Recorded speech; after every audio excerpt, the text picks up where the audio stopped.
حضرة النبي سيدنا محمد صلى الله عليه وسلم وآله الكرام وأصحابه العظام وإلى مشايخنا والمسلمين أجمعين خصوصا إلى والدينا وأولادنا وأسرتنا وقرابتنا أجمعين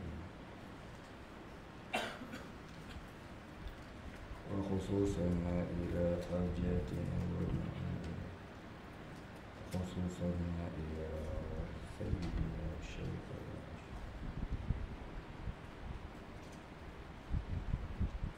وأصولهم وفروعهم ولا خلقنا شيء لله الفاتحة. أعوذ بالله من الشيطان الرجيم. بسم الله الرحمن الرحيم. بسم الله الرحمن الرحيم.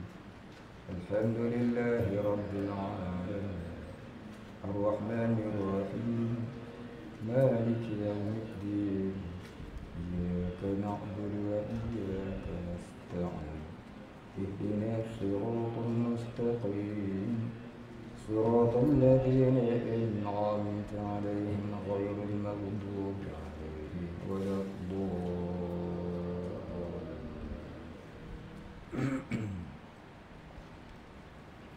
أعوذ بالله من الشيطان الرجيم. بسم الله الرحمن الرحيم. الحمد لله رب العالمين وصلى الله على سيدنا محمد وعلى آله وصحبه أجمعين. رب اشرح لي صدري ويسر لي أمري واحلل عقدة من لساني يفقهوا قولي. ولا علم لنا إلا ما علمتنا إنك أنت العليم الحكيم. رضينا بالله ربا وبالإسلام دينا وبمحمد نبيا ورسولا.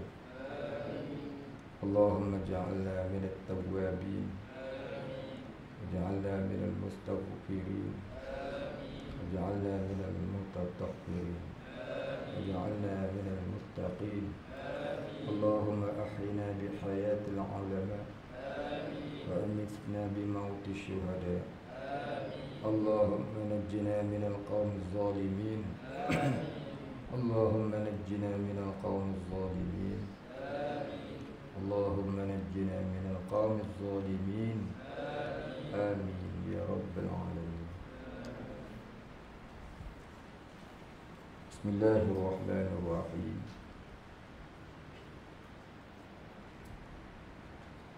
Tersambung muka surat 310. I'tiqad ahli sunnah wal jamaah. Apa maksud i'tiqad? I'tiqad ni maksudnya kepercayaan hati. Kepercayaan ataupun pegangan hati. Perkara yang dibuat satu kepercayaan, itu nama dia i'tiqad.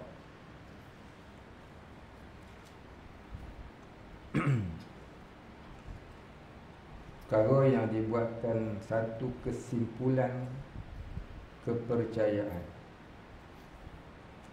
Akidah asal daripada akidah. Aqdun ni maknanya simpulan. Ya, simpulan. Akad. Orang kata akad nikah, akad jual beli, akad ni maknanya simpulan. Macam kita ikat tali lebih kuat, jangan sampai roboh. Rumah tu nak roboh, kita ikat tali, kita simpul, ikat, buat ikatan. Itu kata simpulan. Jadi kita ikat hati kita tu dengan simpulan iman, dibuat sebagai kepercayaan. Itu maknanya i'tiqad. Orang kata akidah ahli sunnah wal jamaah. simpulan keimanan ahli sunnah wal jamaah. Apa maksud ahli? Ahli ni maknanya orang yang menuruti, iaitu orang yang mengikuti. As-sunnah iaitu Nabi, wal jamaah iaitu para sahabat. Jadi maksud i'tiqad ahli sunnah, kepercayaan orang yang menuruti Nabi dan para sahabat. Itu maksud ahli sunnah, i'tiqad ahli sunnah wal jamaah. Jadi apa dalil kita wajib menuruti Nabi dan sahabat? Dalilnya sebuah hadis yang sahih. Nabi kata, Alaikum bisunnati wa sunnati khulafa'ir rasyidina ba'di. Alaikum dengan makna hendaklah kamu mengikuti sunnahku dan sunnah sahabat selepasku. Khulafa'ur rasyidin itu maksudnya sahabat-sahabat Nabi selepas Nabi. Jadi kita belajar sifat 20 ni bukanlah ilmu yang baru seperti mana dipaham dan dituduh oleh orang-orang Wahabi. Orang Wahabi dia kata sifat 20 ni tak ada zaman Nabi. Sifat 20 ni timbul pada zaman Abu Hasan Sy'ari tahun 300 Hijrah. Kemudian diteruskan pula oleh Imam Sanusi pada tahun 800 Hijrah. Sampai orang hari ni kata wajib tak mengaji dosa-dosa. Maka dia kata pendapat itu adalah palsu, semata-mata mengada-ngadakan perkara yang tak ada dalam agama. Maka dia kata hukum belajar ilmu sifat 20 ni bid'ah. Yang tuduh kata khurafat pun ada. Inilah pegangan Wahabi. Baik. Kalau dia kata ilmu sifat 20 dia tak ada zaman Nabi dan tak wajib belajar, kita tanya dia, pernah tak dia dengar hadis Nabi? Apa Nabi kata? Innallaha lam yafrid syai'an afdalu minat tauhid. Sesungguhnya Allah Ta'ala tidak memfardukan sesuatu yang lebih utama daripada tauhid. Apa maksud tauhid? Tauhid maknanya keesaan Allah. Maknanya kita wajib mengenali ketuhanan Allah. Jadi di situ nak kenal ketuhanan Allah, kena mengaji satu Quran tu. Kena hafazlah satu Quran tu. Hang mampu ke hafaz satu Quran tu? Hang mampu ke mengaji satu Quran tu? Hafaz Quran pun boleh lupa. Ada orang hafaz Quran tak faham Quran. Ada orang faham Quran tak hafaz Quran.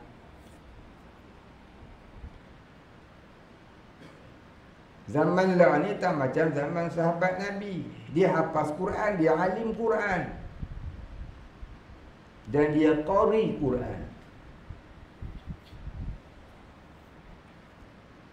Tapi di akhir zaman, orang qari Quran banyak, tapi orang faqih Quran ni tak ada. Nabi kata apa? Zamanku ini ramai faqih, kurangnya qari.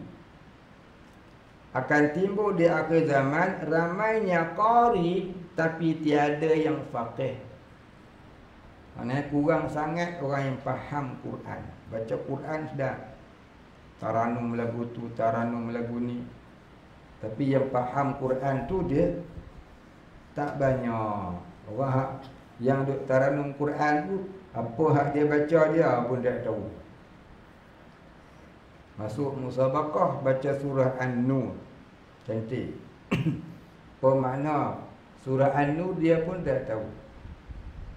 Nabi pesan, ajarilah anak-anak perempuan kamu surah An-Nur. Tanya dia hafal ke surah An-Nur? Dia faham ke surah An-Nur? Surah An-Nur pun tak faham barangkali. Dia duduk sembang saham. Pak Wahabi. Baik, jadi zaman Nabi mengajar satu Quran dulu kepada sahabat dan mereka hafal serta mereka faham. Maka di dalamnya ada ilmu akidah, ada ilmu ibadah, ada ilmu pembersihan jiwa dan berbagai-bagai ilmu. Maka tak perlulah nak belajar sifat 20. Dah hafal semua Quran dah. Ngaji sifat 20 pasal apa? Satu Quran dia dapat. Dan dia dah faham satu Quran. Kita ni hafal Quran pun tak faham jauh sekali. Kalau hafal pun tak faham, kalau faham pun tak hafal. Kadang-kadang kedua-duanya tak ada. Jadi ulama mempermudahkan bagi orang awam macam kita ni supaya mengambil sekurang-kurang yang fardu dalam Quran, seperti fardu ain tauhid, fardu ain fiqh, fardu ain tasawuf, fardu ain bab akidah, fardu ain bab ibadah, fardu ain bab kesucian jiwa. Maka jadilah 3 ilmu tauhid, fiqh, tasawuf. Zaman Nabi tak ada ilmu tu. Ilmu tauhid, ilmu fiqh, ilmu tasawuf Nabi tak buat pun. Nabi tak sebut ni fiqh, ni tauhid, ni tasawuf. Nabi mengajar satu Quran dan huraiannya dalam hadis-hadisnya.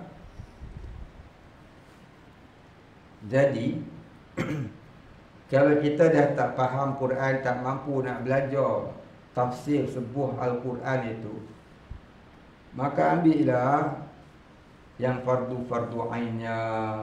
Maka datanglah sifat 20. Sifat 20 tu bukan ada reka-reka oleh ulama. Dia ambil daripada Al-Quran.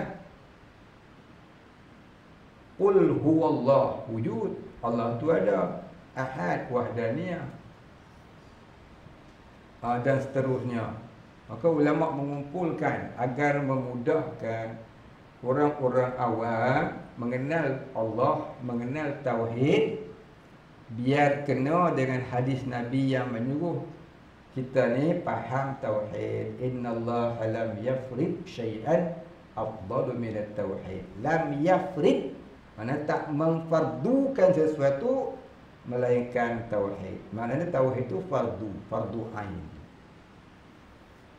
Jadi Nabi dah sebut. Perkataan Nabi ni qalilul kalam wa kathirul makna. Sedikit perkataan, banyak pengertian. Hadis Nabi ni kena belajar mustalah hadis. Jangan baca zahir hadis macam Wahabi. Mustalah hadis tak ada zaman Nabi. Mustalah hadis ni timbul pada tahun 300 Hijrah. Kitab mustalah hadis. Jadi orang-orang Wahabi ni mengambil zahir-zahir Quran, zahir-zahir hadis tanpa mensyarah, tanpa mentafsir. Itu kata Imam Baihaqi, alamat kesesatan itu ialah mengambil zahir Quran dan mengambil zahir hadis tanpa mendalami tafsir Quran dan tanpa mendalami mustalah hadis. Itu tanda-tanda nak sesat macam Wahabi. Maka mereka menuduh orang yang belajar sifat 20 ni sesat, bid'ah. Mereka tak sedar, yang mereka itulah yang sesat sebab duk faham Quran pakai akal. Allah duduk atas langit. Kita tanya dia, duduk ni sifat makhluk ke sifat Tuhan? Tak belajar ke laisa kamitslihi syai'un wa huwas sami'un alim. Jadi Pak Wahabi ni dia berketok belakang-belakang kita lah. Depan kita tak berani. Pak Wahabi ni dia berketok belakang-belakang berani lah. Depan tak berani. Dia cakap slow je. Bagi orang ikut dia. Jadi kita kena faham. Tu tanda-tanda orang sesat. Tanda sesat lagi apa dia? Golongan mereka ni sikit je, tak banyak. Nabi kata umatku umat yang paling ramai. Umat Islam yang paling ramai di atas muka bumi ni ialah ahli sunnah wal jamaah. Bukan Wahabi, bukan Syiah. Bukan Qadiani, bukan golongan Batiniyah. Bukan yang kafir zindik, wala'iyazubillah. Jadi tu kita kena faham, kena pegang. Maklumlah hari ni kadang-kadang orang tu dah duduk dah pada landasan ahli sunnah wal jamaah. Duk buka handphone, tengok YouTube, tengok FB, jumpa ustaz-ustaz tu. Terpengaruh dia dengan perkataan ustaz-ustaz Wahabi ni, tinggi yang mengaji sebab 20, tinggi yang mengaji tasawuf, tinggi yang mengaji fiqh. Jadi sosek. Jadi sesat, menyesatkan. Elok-elok duduk landasan yang benar, langsung jadi gelembong. Baik, kita masuk kitab kita. Itu saja nak beritahu lah. Saya berjumpa satu orang. Dia ni dulu ni mengaji pondok. Dah belajar dah sifat 20 semua ni. Tapi barangkali itulah seperti mana yang Nabi kata, ilmu meniti atas bibir tak sampai kerongkongan pun. Jadi mudah terpengaruh dengan ajaran sesat. Sebab tu kita mengaji tauhid ni bukan sekadar ilmu, tetapi hendaklah dijadikan sebagai i'tiqad yang jazam hingga timbul idrak di mata hati. Belajar tauhid sekadar ilmu, itulah puncanya dia boleh gelong. Dulu ada kawan saya seorang, dia belajar kat Papua ni 5 tahun. Dia boleh terpengaruh dengan Syiah, masuk Syiah. Habis tok guru pondok dia iktiraf. Bila kita nak berjumpa nak muzakarah, tak mau dia. Dia tahu dia kalah. Dia tak reti nak gebang kan. Tapi dia pegang dengan tu, dengan Syiah dia. Sebab apa? Ilmu meniti atas bibir tak sampai pun ke kerongkongan, patah lagi dalam hati. Jadi kita minta Allah Ta'ala tolong kita. Rabbana la tuzigh qulubana ba'da id hadaitana. Allahumma inni a'udzubika minal ilmi la yanfa'. Ya Allah, aku minta berlindung denganmu dengan ilmu yang tak memberi manfaat. Baik, habis. Orang yang musyrik. Apa musyrik ni? Orang yang menyengutukan Allah. Apa maksud kata menyengutukan Allah? Orang yang menyamakan Allah dengan sesuatu. Wahabi ya. Dia kata Allah duduk atas arasy. Duduk tu menyamakan dengan makhluk.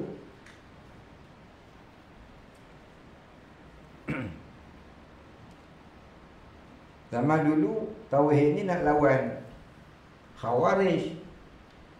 Asalnya nak lawan Mu'tazilah. Hari ni nak lawan banyak benda.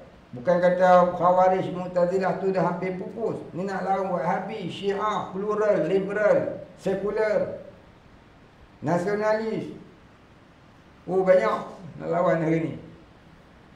Batiniyah, siapa tak belajar sifat 20 bakal sesat. Siapa tak belajar sifat 20 ni bakal sesat. Satu. Yang kedua, siapa tak belajar sifat 20, amalan tidak diterima Allah.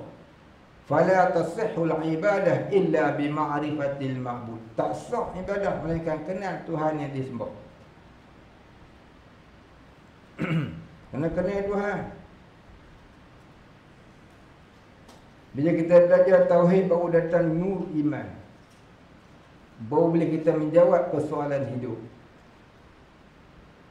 Kalau tidak, kita akan terawang-rawang di dalam kehidupan yang tak ketahuan. Kita yang sangka kita tak ada apa masalah. Sebenarnya selagi hidup, selagi itu ada masalah. Barangkali dia billionaire kot, dia kata dia tak ada masalah. Lagi billionaire, lagi banyak masalah. Lagi hati tak ada Tuhan. Baik. Orang yang musyrik, walaupun mereka mengakui Allah itu Tuhan, tetap ia tidak tauhid, tidak ada tauhid.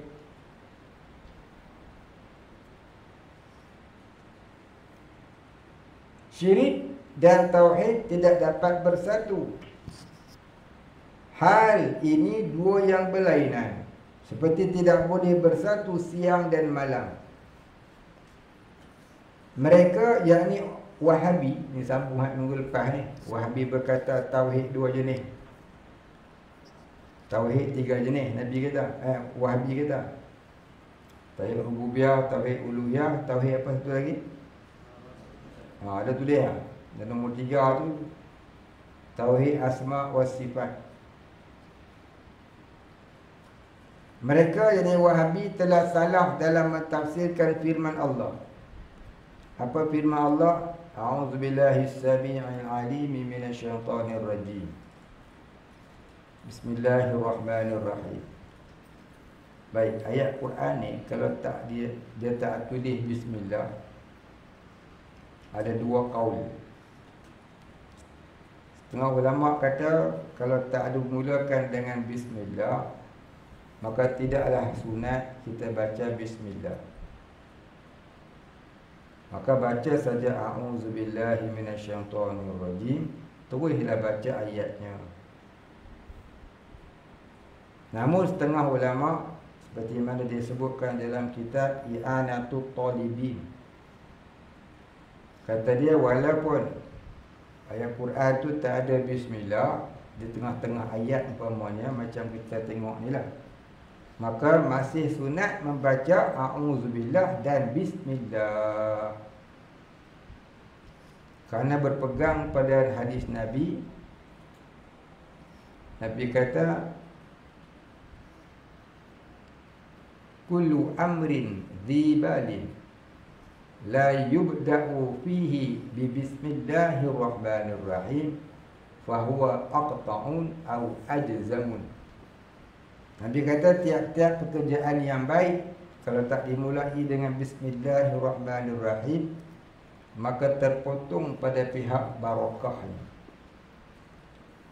Jadi kata pengarang kitab I'anatul Talibin, walaupun tak ada bismillah seperti di pertengahan ayat, maka kalau kita nak mulakan pada pertengahan ayat itu, sunat jugalah kita baca bismillahirrahmanirrahim. Jadi ada dua pendapat. Tak usah duk bergaduh, tak usah duk bertelagah. Nak pakai pendapat yang pertama, ya silakan. Nak pakai pendapat yang kedua, ya silakan. Dua-dua kata ulama. Baik, apa kata apa firman Allah Ta'ala tadi?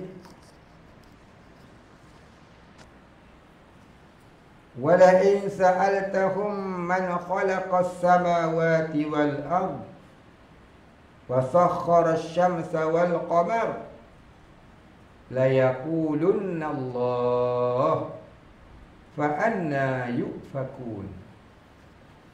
Yang bermaksud, dan kalau engkau bertanya kepada mereka itu, ini mereka itu kufar, siapakah yang menjadikan langit dan bumi dan menjadikan matahari dan bulan? Mereka akan menjawab Allah. Menjawab tu tak betul ejaan. Min nun jim waw alif ba. Menjawab. Min nun jim waw alif ba. Menjawab. Mereka akan menjawab Allah. Maka bagaimana kamu berputar dari kebenaran?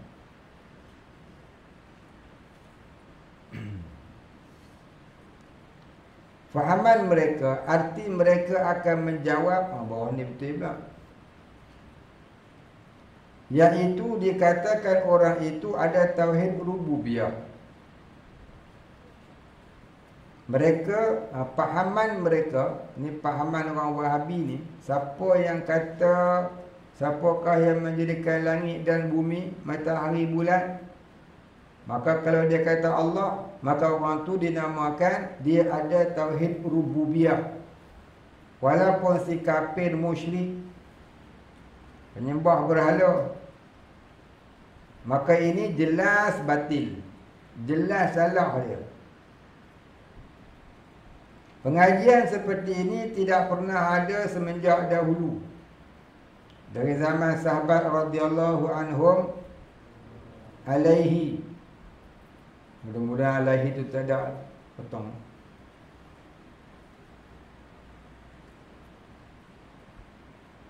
Pengajian seperti ini. Seperti bukan seperti itu ubah. Sin para taya. Pengajian seperti ini khusus bagi kaum Wahabi sahaja. Siapa belajar Wahabi ya jumpa. Jadi kita jawab tadi itu. Ya, apa dia? Kalau ada musyrik, kalau ada syirik dalam hati, ada syirik jali dalam hati, macam mana nak ada tauhid pula? Seperti mana tak boleh bersatunya siang dan malam. Ada siang tak ada malam. Ada malam tak ada siang. Begitulah, ada tauhid tak ada syirik. Kalau ada syirik tak ada tauhid. Tapi bagi orang Wahabi ada. Ada syirik dan ada tauhid. Siapa? Siapa sajalah yang mengaku Allah lah yang menjadikan langit dan bumi dan mengatur alam, bagi rezeki dan sebagainya. Maka siapa mengaku Allah yang jadikan alam dan sebagainya itu, maka adalah pada dia tauhid rububiyah. Walaupun dia penyembah berhala, walaupun dia Kristian, walaupun dia Hindu, walaupun dia Yahudi. Inilah pahaman sesat yang amat nyata dalam ajaran Wahabi. Sebab apa? Sebab tak mengkafirkan orang kafir. Dia mentauhidkan orang yang tak ada tauhid. Dan mengakui ada tauhid bagi orang yang tak ada tauhid. Dia kata lagu ni siang. Inilah siang, inilah malam. Gila. Malam-malam mana ada siang. Orang itu perempuan, dia juga laki-laki. Apa? Khunsa muskil ke apa?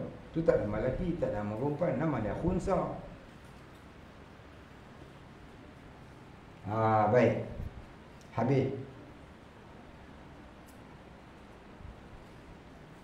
Ajaran Islam menegaskan apabila seseorang itu mengkufuri Allah pada akidahnya, maka tiada lagi iman padanya serta tiada tauhidnya, walaupun ia mengaku Allah itu Tuhan.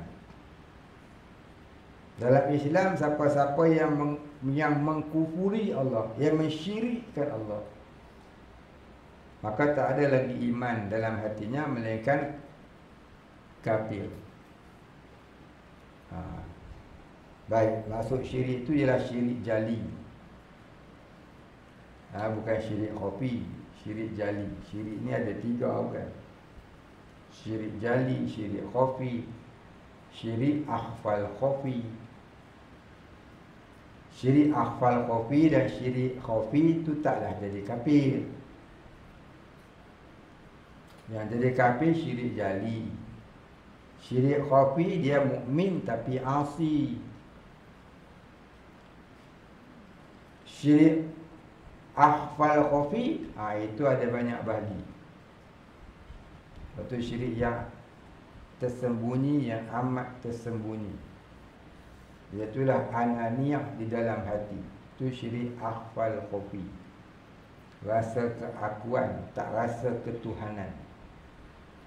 Ya, rasa keakuan diri, tak terasa Tuhan yang menggerakkan diri. Rasa akulah yang buat, akulah itu, akulah ini, aku itu, aku ini, rasa tu. Dia i'tiqad betul dah Tuhan yang menggerakkan dia, tapi masih dia rasa aku. Orang awam semua ada. maka tu namanya ananiah. Rasa keakuan. Rasa keakuan tu dah syirik akhwal khafi. Dosa tak berdosa, tapi dia menggamit dosa. Ananiah ni menggamit dosa, memanggil dosa, menyebabkan dosa, memunculkan dosa. Dosa apa? Bila dia rasa dia yang buat, dia yang itu, terasalah dia yang pandai. Terasa diri itu pandai dan sebagainya. Tu nama apa? Tu namanya ujub. Hang ujub dosa. Dosa lah. Asal tak berdosa, bila timbul ujub berdosa. Lepas tu sombong lah orang kat duduk rasa dia cerdik, dia lah yang pandai. Sombong pula. Itu nama takabur. Takabur berdosa. Berdosa. Lepas tu buat kerja menunjuk ke orang. Biar orang kata dia pandai, bagus, hebat. Nak orang kata menarik perhatian manusia. Namanya riak. Riak berdosa. Riak zambun kabir, kata Imam Ghazali. Dosa besar. Lepas tu dia nak orang tahu kata dia pandai. Namanya sum'ah. Sum'ah berdosa. Dosa lah. Akhirnya jadilah gila dunia. Hubbud dunia. Hubbud dunia dosa besar. Hubbud dunia ra'sul khati'ah. Cinta dunia tu kepala segala kejahatan. Akhirnya timbullah dalam hati riak, takabur, ujub, sum'ah dan hubbud dunia. Asalnya daripada ananiah tu lah. Asal ananiah tu tak berdosa, tapi dia tu dah punca dosa. Dia tu ibu dosa. Punca dosa. Maka sebab tu orang-orang sufi mengamalkan tarekat sufi nak hilangkan ananiah inilah. Nak hilangkan punca dosa. Bila hilang punca dosa, jadilah dia tajalli Allah. Baru dia boleh ingat Allah. Tidak doa sadia. Itulah fungsi tarekat sufiah yang diamalkan oleh orang-orang dulu untuk hilangkan ananiah itu. Jangan belajar saja. Ada ilmu, tak ada kesufian, jadi tertipu. Dia akan tertipu. Macam ada duit, tak reti nak jaga, dia akan kehilangan. Ada duit banyak tapi tak reti nak jaga, dia akan kehilangan duit tu. Nega bankrupt. Bawa pergi pekan kena camun. Simpan dalam rumah kena curi. Buh dalam bank pun kena sapu. Betul tak? Dalam bank dah buh dalam bank dah kena sapu juga. Pergi cek-cek tengok RM0.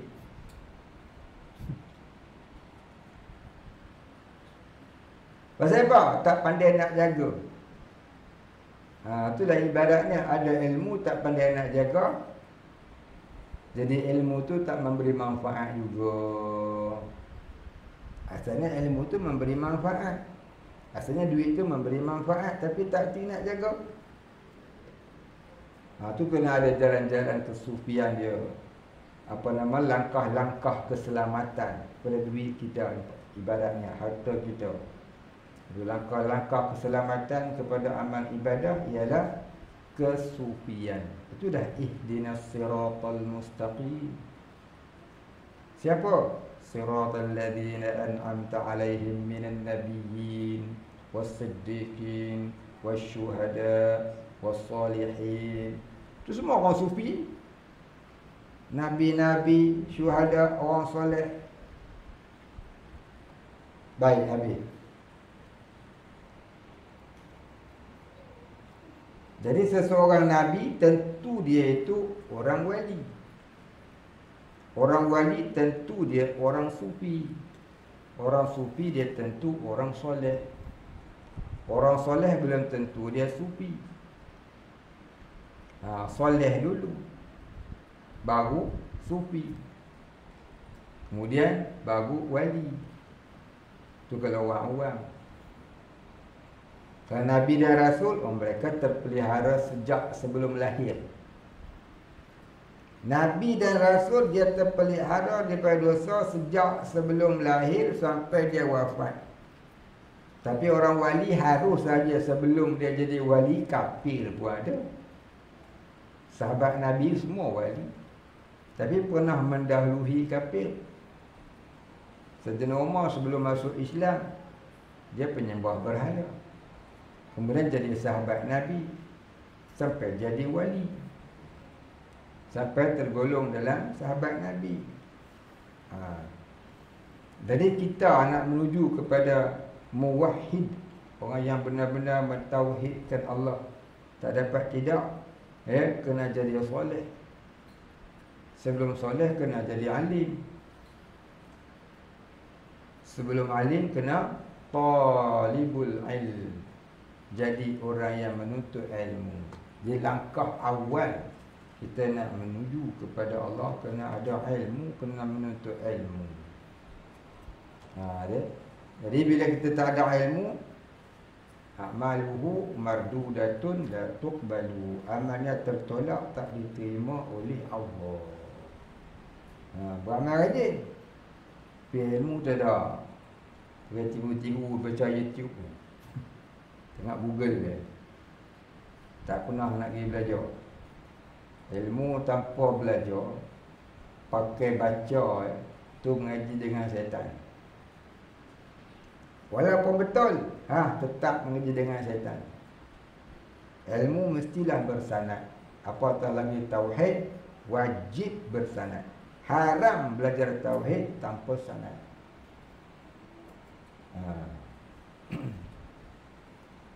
Baik, habis.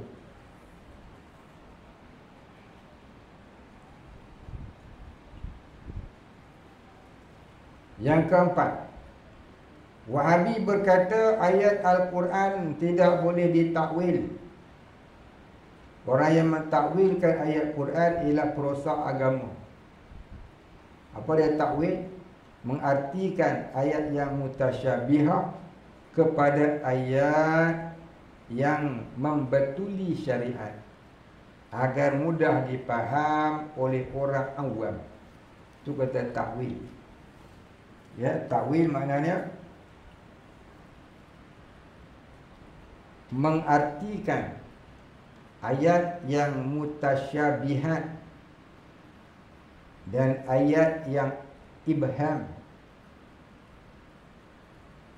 kepada pengertian yang mudah dipaham oleh orang awam menurut syariat.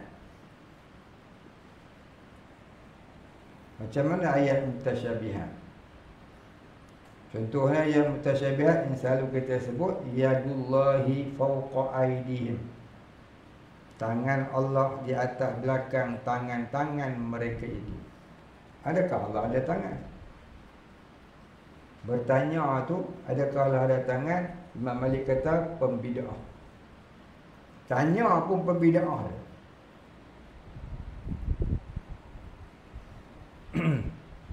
Kalau tertanya-tanya lalu pergi mengaji, tu tak apa. Jadi ayat-ayat ini namanya ayat mutasyabihat, ayat kesamaran faham.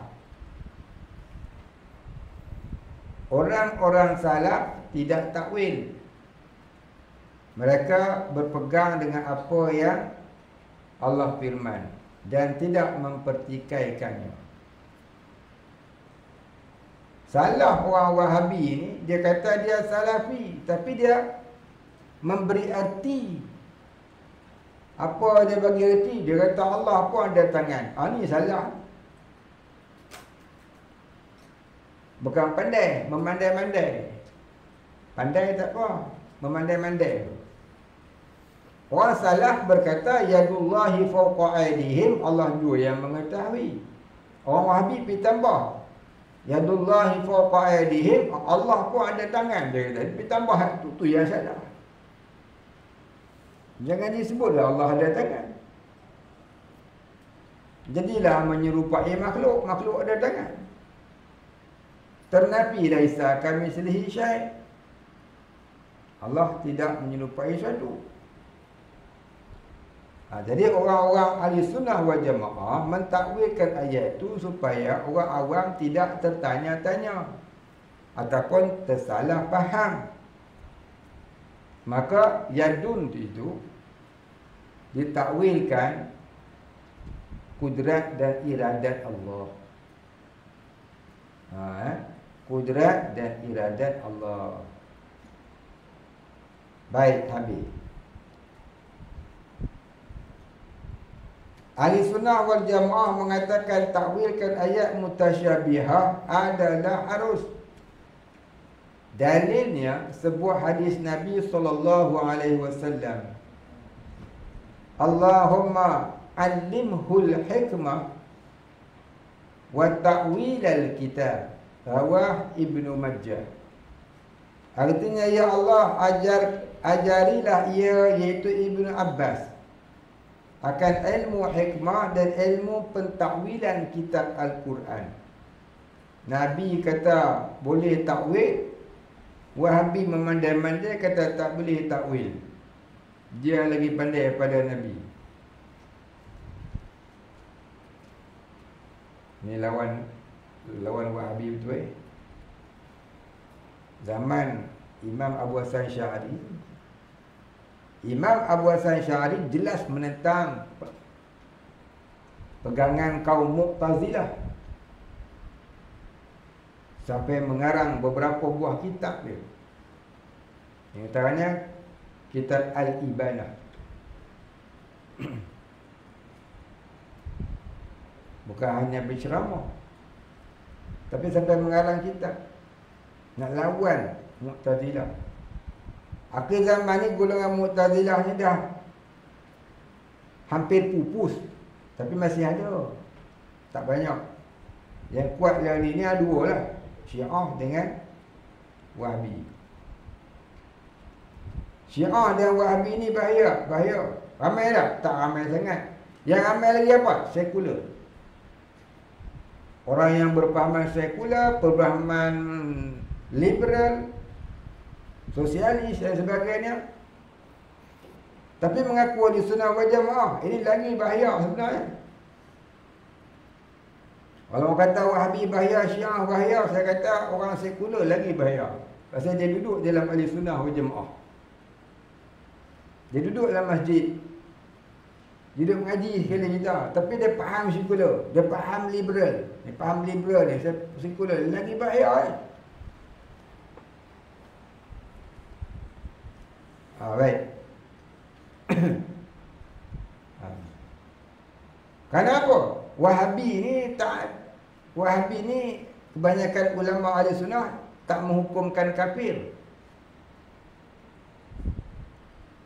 Mereka menghukumkan i'tiqad ataupun golongan yang berdosa besar,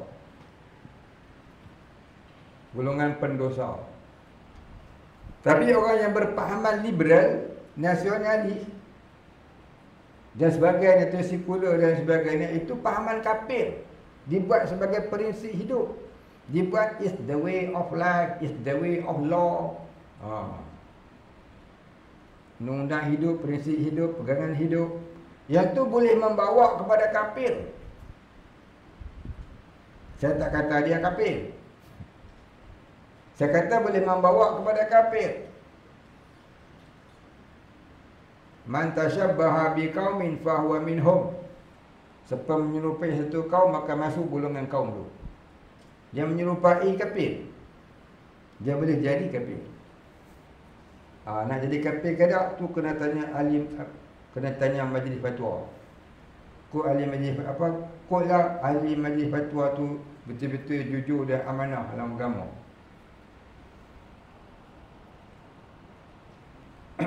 Cuma saya menyatakan hukum. Siapa berpahaman liberal, berpahaman nasionalis, berpahaman komunis, berpahaman sosialis, itu semua pahaman yang dicipta oleh Yahudi. Siapa berpahaman begitu, barang siapa jadikan pahaman tu, ideologi tu sebagai cara hidup, undang-undang dan sebagainya, boleh membawa kepada kafir. Itu lagi buat pada Wahabi. Dan terkadang lebih berat daripada Syiah. Syiah pun ada yang betul. Syiah ada 22 firqah. ataupun 24 firqah. 3 firqah Syiah diiktiraf oleh Universiti Al-Azhar mengatakan ia menghampiri ahli sunnah. Lain semua sesat. Tak boleh pakai.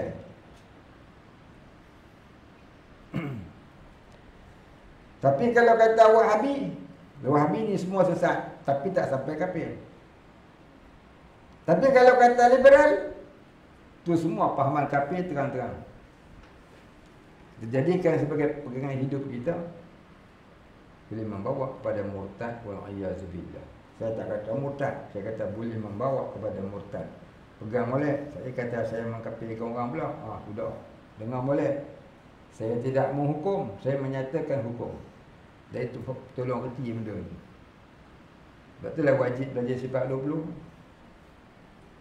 Bila kita baca sifat 20 dengan menghalusi, terkeluarlah semua benda ni.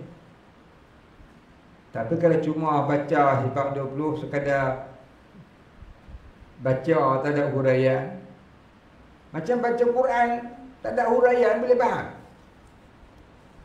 Quran itu qalilul kalam wa kathirul makna. Sedikit perkataan tapi banyak makna dia. Quran tak boleh faham semata-mata baca dan terjemah. Quran hendaklah dipaham dengan jalan membaca dan ditafsirkan. Terjemah tak boleh, translate tak boleh, dia kena tafsir. Terjemah dengan tafsir tak sama. Terjemah ni cakap Arab juga, tafsir pun cakap Arab. Terjemah ni iaitu kita mengalih bahasa menurut satu-satu kalimah.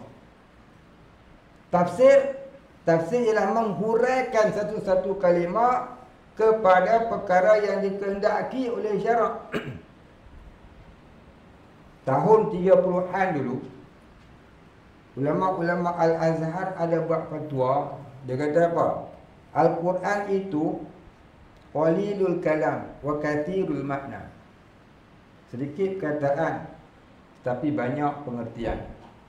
Maka Al-Quran itu tak boleh dipaham semata-mata dengan terjemah, dengan translate. Bahkan haram terjemah Quran. Lalu dia ambil kepahaman semata-mata dengan terjemahan.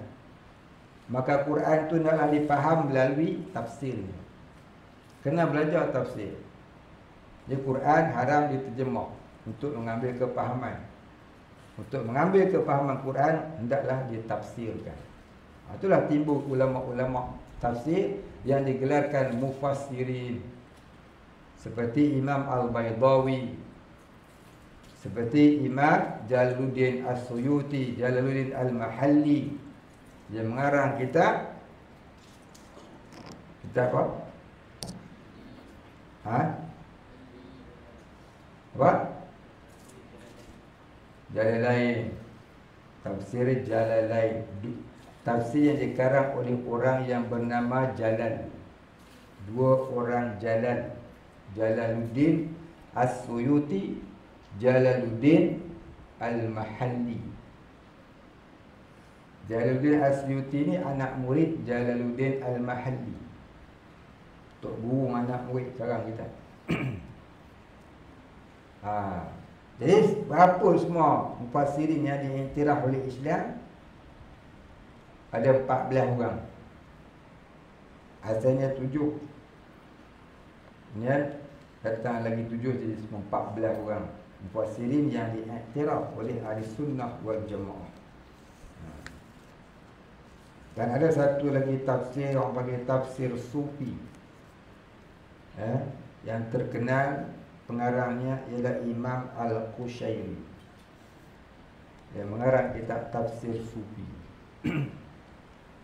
Jadi Quran jangan dibaca, baca terjemah, ambil faham sendiri-sendiri. Hukumnya haram. Dulu ada satu negeri kat Malaysia ni, dia buat agama apa, suruh setiap masjid baca Quran, lepas tu baca terjemah. Baca Quran, baca terjemah. Nak jadi gelong boleh. Negeri mana tak payah sebut lah. Tak kena tangkap dah. Sebenarnya macam tu salah. Tak boleh kita baca Quran lalu baca terjemah, ambil faham begitu sahaja. Hukumnya haram. Dan ada satu orang terkenal di Malaysia ni. Dan dia ni dapat pingat tun. Dia suka baca Holy Quran. Akhirnya dia menolak hadis. Bagi dia Nabi macam kita ke, kecil berak macam kita. Masya Allah. Akhirnya pegang Quran saja, tak pegang hadis. Ada orang lalu tu, mati hidup-hidup. Tak mahulah cerita siapa. Betul-betul lah. Tu nak cerita dia punca pasal apa? Pasal baca Quran, baca terjemah. Baca Quran, baca terjemah. Lama-lama dia tolak hadis. Dan ada satu pertubuhan di Malaysia ni, Jemaah Al-Quran Malaysia. Mereka juga cuma pegang Quran, tak pegang hadis. Punca ni kan. Baca Quran, baca terjemah. Patutnya kena pergi ngaji tafsir ni. Pergi mengaji dengan guru yang ada sanad. Lepas tu tak ngaji tauhid pun tak apa lah. Sebab apa? Dia faham satu Quran. Tak payah mengaji sebab 20 tak apa, dia faham tu Quran. Masalahnya kita nak mengaji semua tu berapa tahun. Dah lah kita ni tersangat rajin. Bukan? Bolehkah kita habiskan 30 juzuk tu berapa tahun nak habis? Pondok-pondok mengaji tafsir Quran 30 juzuk berapa tahun habis? Kita tanya. Banyak yang tak habis pun. Banyak yang tak habis. Kadang-kadang dah habis mengaji, ya, dah kerja, sambung lagi belajar. Nak bagi habis 30 juzuk. Bukan senang nak habis 30 juzuk. Itulah ulama-ulama bagi ringkaskan fardu ain tauhid sekarang ni. Tauhid fardu ain fiqh sekarang ni. Tauhid fardu ain tasawuf sekarang ni. Untuk memudahkan orang awam. Mari Wahabi dia kata, oh bid'ah pula. Dia tu hafal Quran kan? Dia tu faham satu Quran kan? Faham cara Wahabi senang. Ada satu sekolah Wahabi dekat Kuala Pilah, Ma'had Ittiba'us Sunnah. Bahkan hari ni tu ada. Tok guru dia hak asal kata apa? Buat apa susah-susah nak jadi mujtahid macam yang dipaham oleh orang. Datang ke sini, kita ajar orang sampai jadi mujtahid. Dia ajar faham Quran tu 8 bulan ni. Hui. Fahamkan orang tentang Quran, sebuah Quran 8 bulan. Saya ada buku dia, saya bukan fitnah. Buku dia saya simpan. Dia sendiri akui. 8 bulan boleh faham satu Quran. Wah, hebat tu. Yang ada ngaji pondok ni yang tak keluar-keluar duduk dalam pondok ya. Tu carta 68 Aqaidul Iman tu duduk dah 3 tahun pun tak hafal lagi tu. Hafal lupa. Macam mana 8 bulan boleh faham sebuah Quran hebat tu? Rupanya terjemah ya. Baca terjemah, faham sendiri. Baca terjemah, faham sendiri. Lagu tu tak payah 8 bulan. 8 minggu boleh faham pun tak sebab kerja apa macam tu. Memang tu macam seorang tu orang tua tu. Dia dah baca Holy Quran dia. Dia faham Quran pun cara dia. Bini dia duduk dia pakai. Dah sebab hadis tak pakai.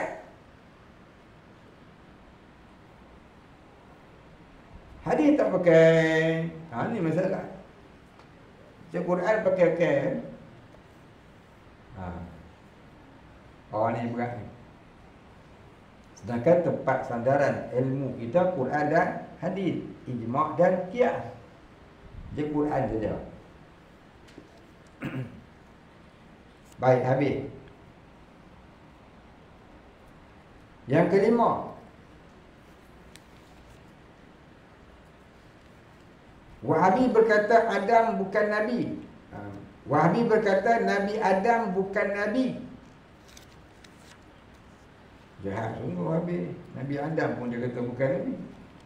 Dia cuma kata manusia pertama. Manusia pertama yang dijadikan oleh Allah Ta'ala ialah Adam. Dia bukan Nabi, bukan Rasul. Mata-mata manusia pertama. Ahli Sunnah wal Jamaah beriktikad Nabi Adam adalah Nabi, lagi Rasul. Dan tu tukar, Nabi lagi Rasul. Dia Nabi dan juga Rasul. Ini iktikad kita. Ada orang Ahli Sunnah wal Jamaah mengajar di masjid kat Selangor ni. Umur dah tua-tua pada saya, kita ada tak ada sekarang tak tahu. Kalau ada pun 70 lebih tu. Dia duduk mengajar kat sebuah masjid kan Bukit Canggang, Nanti. Dia duduk ajar orang kata Adam ni bukan Nabi. Dia semata-mata manusia pertama. Darinya dah lahir manusia yang lahir Nabi, Rasul, Wali dan sebagainya. Suka-suka dia. Tapi dia mengaku dia Ahli Sunnah. Kalau Ahli Sunnah tak i'tikad lagu tu. Kita Ahli Sunnah wal Jamaah beriktikad Nabi Adam AS adalah seorang Nabi lagi Rasul. Yang keenam, kaum Wahabi berkata mazhab itu sesat. Dia kata apa? Al-muqallidu dalalatun. Bertaklid kepada mazhab itu sesat.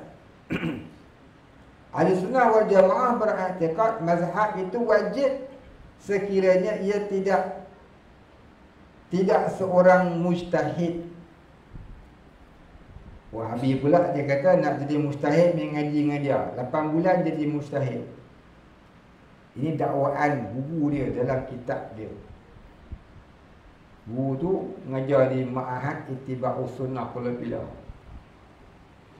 Pak Wahabi. Tanya orang Kuala Pilah tahu.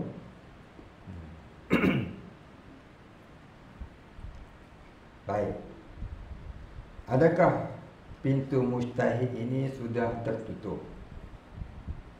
Pintu mujtahid tidak tertutup. Soalnya mampu ke nak jadi mujtahid? Jadi musakib banyak lah. Musakib. Nak jadi mujtahid ni, mujtahid ni ada berapa? Mujtahid ni ada 5. Imam mujtahid ni ada 5 darjat. Darjat yang pertama yang tertinggi, mujtahid mutlak munqatil. Seperti Imam Syafi'i, Imam Hanbali, Imam Maliki, Imam Hanafi, Maliki, Hanafi, Syafi'i, Hanbali, Ja'far Shadiq. Itu namanya mujtahid yang tertinggi. Mujtahid mutlak munqatil. Yang kedua, mujtahid mutlak muntasib. Itu mujtahid yang menguraikan pendapat imam mujtahid yang pertama, seperti Imam Al-Ghazali, Imam Nawawi. Nak sampai tahap tu berapa? Berapa banyak hadis dia kena hafal? Imam Ghazali sendiri dia hafal lebih 300,000 hadis. Imam Ghazali dia menghafal lebih 300,000 hadis. Mari Wahabi membida'ahkan Imam Ghazali sebab dia bawa jalan sufi, jalan tasawuf. Kemudian di bawah dia mujtahid mazhab.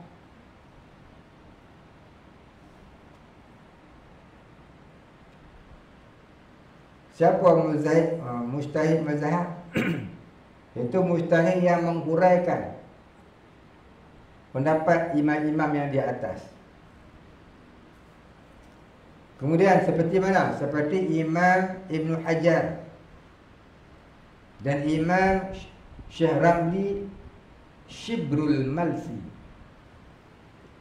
Imam Ibn Hajar, Imam Ramli. Syekh Ibn Hajar, Syekh Ramli. Lalu kita jumpa dalam kitab dua ni selalu berbeza pendapat.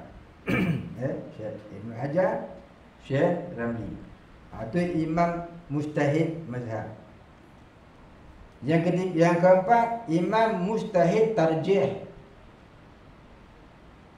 yang merojihkan. Yang kata pendapat ini lebih rajih. Seperti Imam Zakaria Al-Ansari. Kitabnya yang terkenal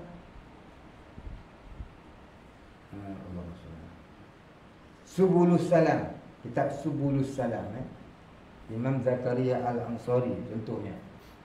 Kemudian yang kelima, Imam Mujtahid Fatwa. Imam Mujtahid Fatwa itu imam mujtahid yang keluarkan fatwa melalui pendapat-pendapat imam-imam yang di atas.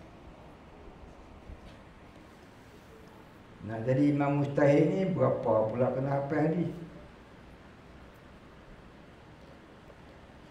Setakat 100,000 hadis tak boleh lagi kan?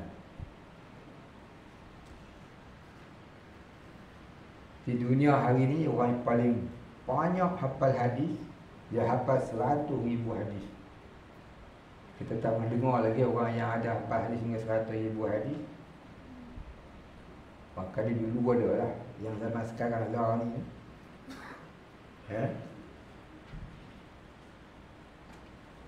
Hadrat Al-Fadil, Sahibul Fadilah, Habib Umar Al-Yamani.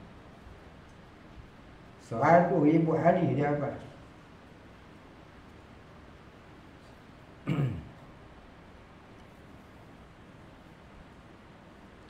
Siapa rasa nak mengasihi Rasulullah, pandanglah gambar-gambar ulama, wajah-wajah ulama yang menghafaz hadis, yang hafal hadis, seperti Habib Umar dan yang seumpama. Tapi mai Wahabi, dia kata Habib Umar ni sesat, pembidah, penyembah kubur dan sebagainya. Dia Wahabi ni kita jangan layan dia, sebenarnya cuma kita nak ambil tahu lah. Pukul kawan kita tersarut, adik-adik kita tersarut, kita keluarkan. Tarik tangan dia, mai pegang tangan aku. Jangan dia ikut puak tu. Tidak, kita tak tahu pula apa itu Wahabi. Habis di situ.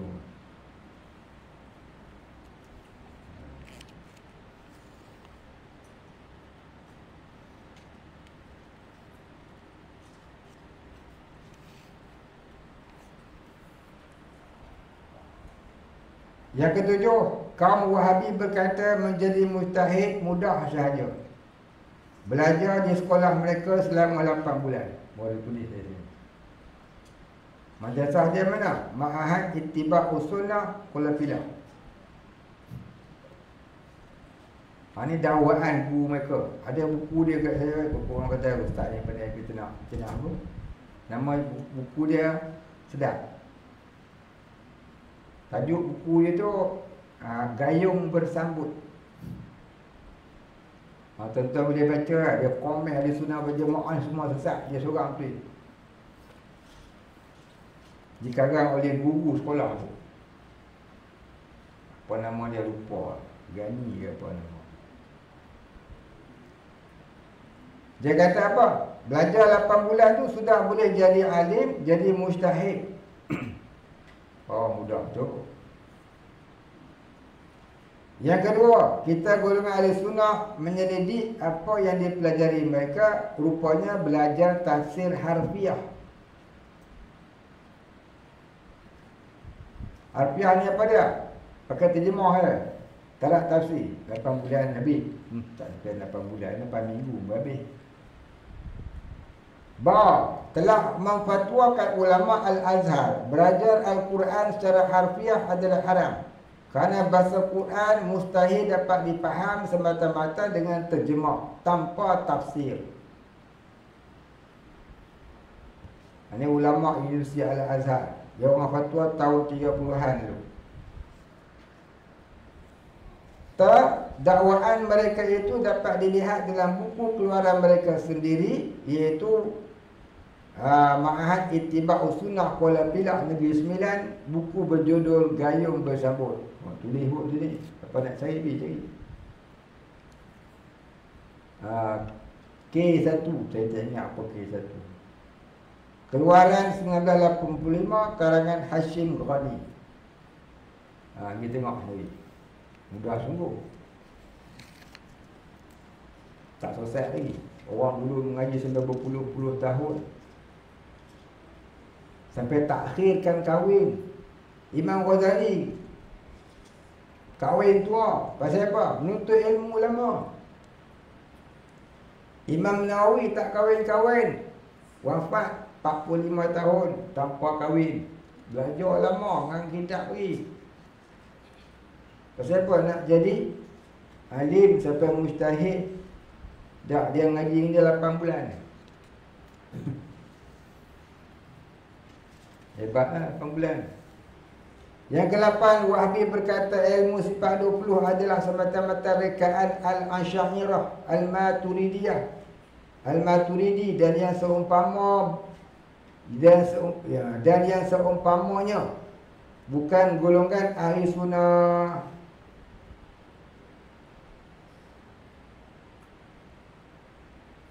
Dia kata Asy'ariyah dengan Maturidiyah ni bukan golongan ahli sunnah. Siapa ahli sunnah? Dia ngaku dia ahli sunnah. Dulu dia ngaku dia Wahabi, ahli sunnah ni sesat. Sekarang ni dia ngaku dia pula ahli sunnah. Sekarang ni pelik sungguh puan. Mula-mula dia mengaku dia Wahabiyah, lepas tu Muhammadiyah, lepas tu Salafiyah, lepas tu Salafi. Akhir sekali dia mengaku dia ahli sunnah. Pelik sungguh puan Wahabi. Orang yang ahli sunnah ni pula dia kata sesat. Bukan ahli sunnah, dia adalah ahli sunnah. Sudah. Ahli sunnah berpegang Al-Asy'ariyah, bukan Al-Asy'ariyah. Silap tulis. Betul. Ahli sunnah berpegang Abul Hasan Al-Asy'ari, begitu. Al-Asy'ariyah ni ulama-ulama yang menuruti Abu Hasan Asy'ari, tu Asy'ariyah. Kalau Maturidiyah tu ulama-ulama yang menuruti Imam Abu Mansur Al-Maturidi. Kalau diri dia sendiri Abu Mansur Al-Maturidi ataupun Abu Hasan Al-Asy'ari. Jadi kita tulis di sini ahli sunnah berpegang bahawa Abu Hasan Al-Asy'ari, begitu. Bukan Al-Asy'ariyah tu padang. Ahli sunnah berpegang bahawa Abu Hasan Al-Asy'ari iaitu pelopor asal namanya, iaitu pelopor asal namanya, itu tambah sikit namanya, Ali bin Ismail Abu Hasan Al-Asy'ari dan Al-Maturidiyah, bukan Al-Maturidiyah, dan Abu Mansur Al-Maturidi. Pelopor asal Imam Abu Mansur Al-Maturidi adalah Imam Ahli Sunnah wal Jamaah dalam akidah Islamiyah, berpandukan sebuah hadis yang bermaksud, gitu, bukan buah hadis, sebuah hadis yang bermaksud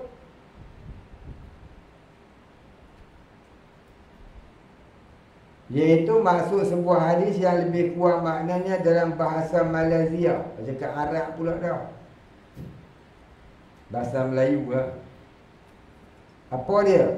Kata Nabi yang bermaksud umatku suatu masa kelak akan diselamatkan akidahnya oleh keturunan sahabatku ini.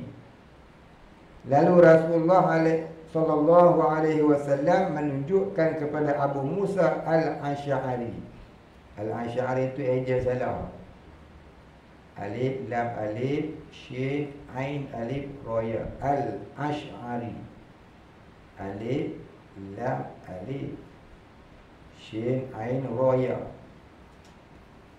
Abu Musa Al-Ash'ari. Abu Musa Al-Ash'ari ni sahabat Nabi yang menjadi gubernur di Iraq. Iraq ni zaman dulu namanya Babylon. Al-Quran disebut Babil.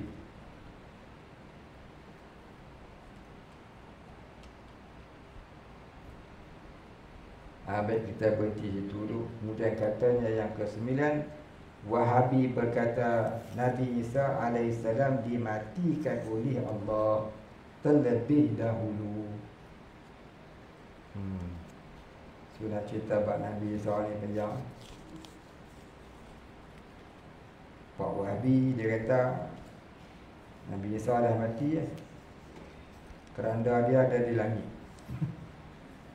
Kau suka dia.